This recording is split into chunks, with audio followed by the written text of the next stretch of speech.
दरभंगा स्थित कांग्रेस कार्यालय पहुंचे प्रदेश कांग्रेस अल्पसंख्यक कमेटी के अध्यक्ष मोहम्मद उमर खान। वहीं सरफराज अनवर ने मिथिला की परंपरा के अनुसार पाक चादर से सम्मानित किया। उमर खान ने जन स्वराज पार्टी प्रमुख प्रशांत किशोर पर गंभीर आरोप लगाया। उन्होंने कहा कि प्रशांत किशोर अल्पसंख्यकों की दिशा भटका रहे हैं। प्रशांत किशोर का राजनीतिक दृष्टिकोण अल्पसंख्यकों के हितों के खिलाफ है। मोहम्मद उमर खान ने कहा कि प्रशांत किशोर जो पहले नरेंद्र मोदी का प्रचार कर चुके हैं, अब अल्पसंख्यक समुदाय को गुमराह करने का प्रयास कर रहे हैं। उमर खान ने कहा कि प्रशांत किशोर ने 2014 के चुनाव में मोदी को लॉन्च करने के लिए महत्वपूर्ण भूमिका निभाई। उनके नारे हर हर मोदी और घर घर मोदी ने भाजपा के प्रचार को मजबूती दी। उमर खान ने आगे कहा कि प्रशांत किशोर ने हाल ही में लोकसभा चुनाव के दौरान भाजपा की स्थिति का समर्थन किया था। जब लोगों को लगा कि भाजपा को बहुमत नहीं मिल रहा है, तो प्रशांत किशोर ने टीवी चैनल पर यह आकर बयान दिया कि भाजपा को 303 सीटें मिलेंगी। इससे साफ है कि उनका दृष्टिकोण अल्पसंख्यकों के खिलाफ है। उमर खान ने यह भी बताया कि कांग्रेस आगामी विधानसभा चुनाव की तैयारी में जुट गई है। उन्होंने दावा किया कि महागठबंधन की सरकार 2025 में बिहार में बनेगी। कांग्रेस इस बार एकजुट होकर चुनावी मैदान में उतरेगी और लोगों के बीच अपनी नीतियों को पहुंचाएगी। हम बिहार के विकास और अल्पसंख्यकों के अधिकार की रक्षा के लिए प्रतिबद्ध हैं।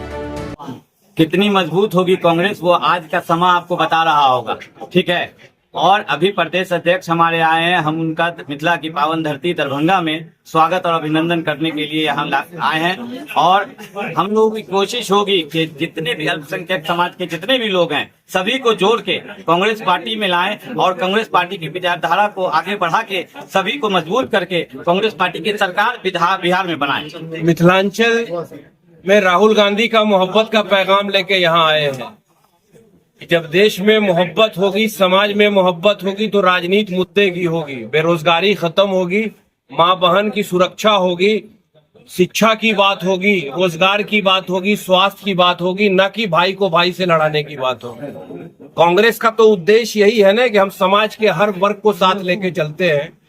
तो हम राहुल गांधी जी का और अपने राष्ट्रीय चेयरमैन जो इमरान प्रतापगढ़ी जी हैं, उनका उद्देश्य लेके आए हैं। हम आभार प्रकट करते हैं हमारे जिला अध्यक्ष चौधरी जी का, सरफराज साहब और डिप्टी मेयर नाजिया हसन जी का, और तमाम दरभंगा के अमन पसंद लोग जिन लोगों ने इस तरह का अभिनंदन किया है। और मुझे पूरा विश्वास है कि आने वाले समय में अल्पसंख्यक प्रकोष्ठ जो है बिहार प्रदेश का दरभंगा में बहुत मजबूत होगा और समाज के हर वर्ग के न्याय दिलवाने की गुहार लगाता है। राहुल गांधी का दूत आ गया। मैं राहुल गांधी जी के साथ कन्याकुमारी से कश्मीर पैदल यात्रा में था। 116 यात्रियों में उमर खान भी साथ साथ चला है। राहुल गांधी भी आएंगे और कांग्रेस के तमाम नेता आएंगे, और हमारे राष्ट्रीय चेयरमैन सबसे पहले दरभंगा के नगर में आएंगे, जिनका नाम इमरान प्रतापगढ़ी है, जो पूरे हिंदुस्तान में घूम के नफरत के खिलाफ अपनी आवाज उठाते। राहुल गांधी आएंगे मिथिलांचल? बिल्कुल आएंगे। नहीं तो 25 में भी शायद खाता ना खुले। नहीं, ऐसा नहीं है। देखिए, एक बात मैं बताऊं, पत्रकार महोदय, एक चीज को समझिए, राजनीति और लोकतंत्र में जो क्या है, लोकतंत्र और सरकार का उद्देश्य क्या होना चाहिए? सरकार का उद्देश्य होना चाहिए शांति व्यवस्था, रूल ऑफ लॉ, शिक्षा, स्वास्थ्य और रोजगार और किसान को न्याय दिलाने की बात होना चाहिए, न कि जात और धार्मिक उन्माद पैदा करके समाज को खंडित करने की बात करना चाहिए। अभी असेंबली का चुनाव हो रहे हैं सारे स्टेट में, उसका रिजल्ट आने दीजिए। राहुल गांधी भी आएंगे और कांग्रेस के तमाम नेता दरभंगा भी आएंगे और पूरे बिहार के हर जिला में भ्रमण करेंगे।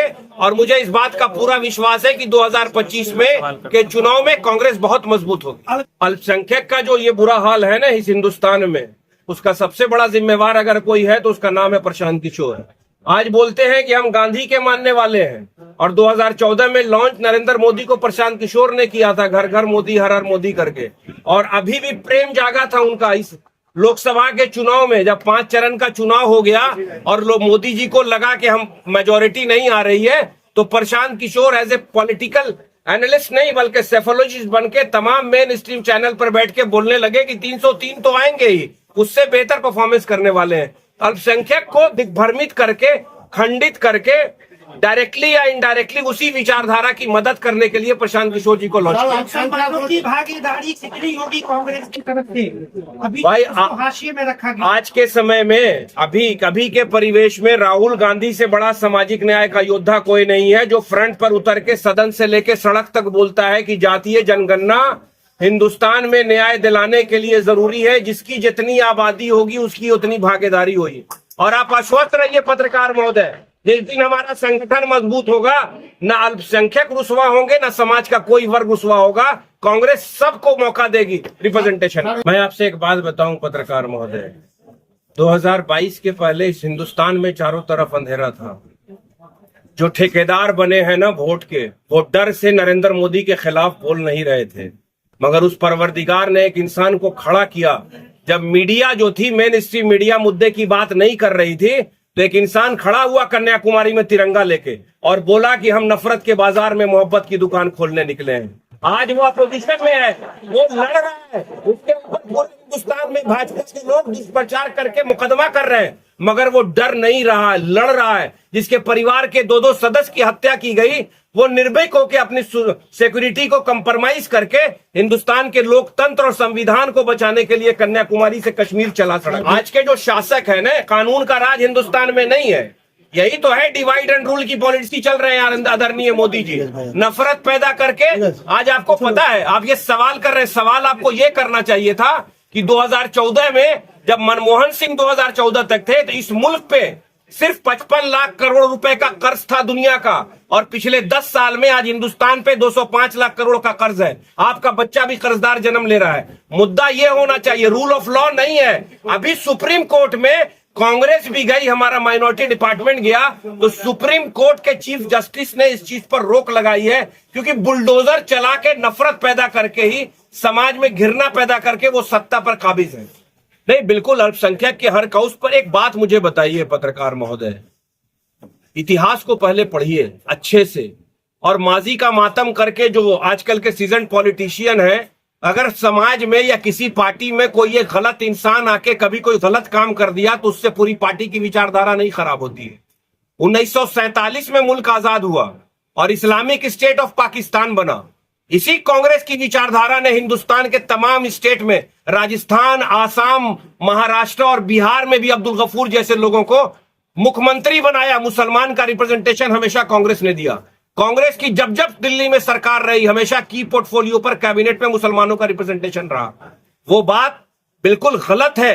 कांग्रेसी की सिद्धांत और आइडियोलॉजी को मानते हुए और मौलाना आजाद को मानते हुए, पंडित नेहरू के उस विचार को मानते हुए इस हिंदुस्तान में मुसलमान फल फूल रहा है और हर फील्ड में आगे जा रहा था। अभी कुछ दिनों से नकारात्मक सोच वालों ने हिंदुस्तान के ताना बाना को बिगाड़ दिया है। अभी शिलान्यास हो रहा, मुझे तो लगा पिछले इलेक्शन में उद्घाटन हो रहा था एम्स का। नहीं, वो स्लिप ऑफ टंग था, उन्होंने बोल दिया था। 15 लाख वाला भी स्लिप ऑफ टंग था क्या? 2 करोड़ युवाओं को रोजगार देना स्लिप ऑफ टंग था क्या? मुल्क को कर्जदार बना देना स्लिप ऑफ टंग था क्या? आप बताइए, आर्थिक संकट से मुल्क गुजर रहा है, इतना कर्ज है, क्रोनी कैपिटलिज्म डेवलप कर दिया। संविधान की जो प्रस्तावना है उसके विपरीत के सरकार काम कर रही है। आप जैसे पढ़े लिखे लोगों को समझना होगा, लोकतंत्र का चौथा स्तंभ है, उसको कहते हैं मीडिया। और पूरी मीडिया जो चौथा स्तंभ है, जो मेन स्ट्रीम चैनल है, चाहे वो प्रिंट मीडिया हो या इलेक्ट्रॉनिक मीडिया हो, उसको आदरणीय मोदी जी ने, अब कॉर्पोरेट हाउसेस ने उस मीडिया को खरीद लिया है। इसलिए आंदोलन नहीं कर रहे हैं। देखिए, आंदोलन इसलिए नहीं कर रहे हैं। आंदोलन कर रहे हैं भाई, सड़क पे तो हम ही हैं। मिनिस्ट्री मीडिया नहीं, हमारे सवालों का जवाब दीजिए। हम आपके बारे में नहीं बोल रहे हैं, आप ही की वजह से थोड़ा बहुत लोकतंत्र बचा हुआ है।